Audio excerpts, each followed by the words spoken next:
Hori Petersen-smith, who's a Middle East fellow at the Institute for Policy Studies and joins us now from Boston. Welcome to the programme.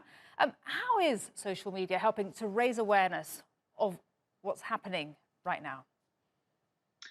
A pleasure to be here. Well, one thing is that the Palestinian movement has really been able to use social media to give the world in real time a sense of the reality that's actually happening in Palestine. And so, of course, Israel not only controls, the airspace and the coast and so on with their military, they also have tremendous control in terms of the media and the kind of narrative as the most powerful, power in the region and so on.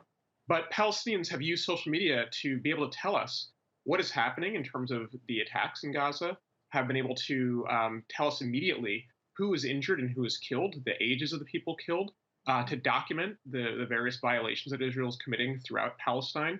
And so that is a way of disrupting really the story that Israel is trying to tell in their framing of this. And do you think it disrupts the mantra, the narrative that Israel has a right to defend itself, which we just heard the US president even repeating a few hours ago?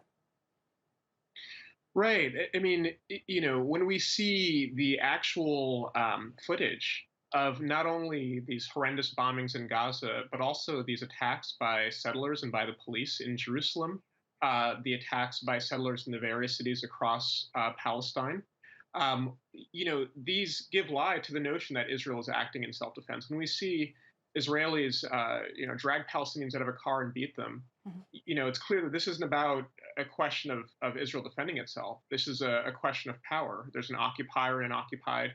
And what we're able to see is a documentation of that kind of thing in real time, thanks to Palestinians' use of social media.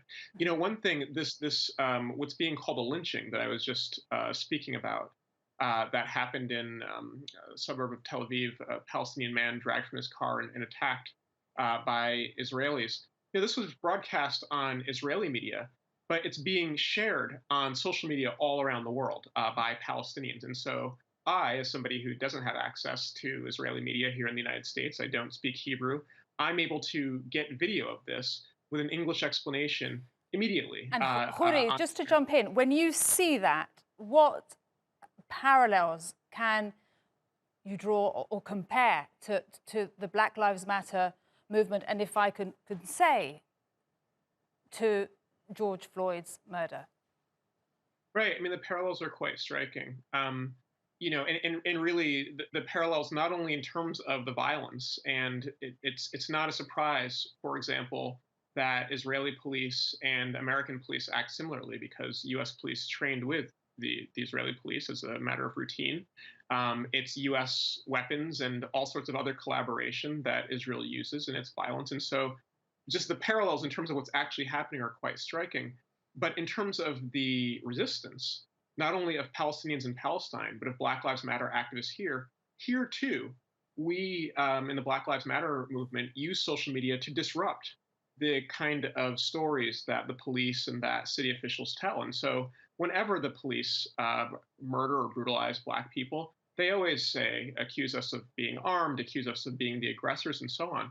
And when we're actually able to document this with our phones and then upload it to social media, in many cases actually, people live streaming their own deaths in real time, it immediately disrupts the kind of racist narratives that they use to frame the murder of us. And so, and that has something to do with mobilizing people and actually shifting the situation. So I really think that the Black Lives Matter movement in the US and the Palestinian freedom struggle are some of the most dexterous users of social media, have used social media in these incredible ways that have really been quite impactful in terms of mobilizing people.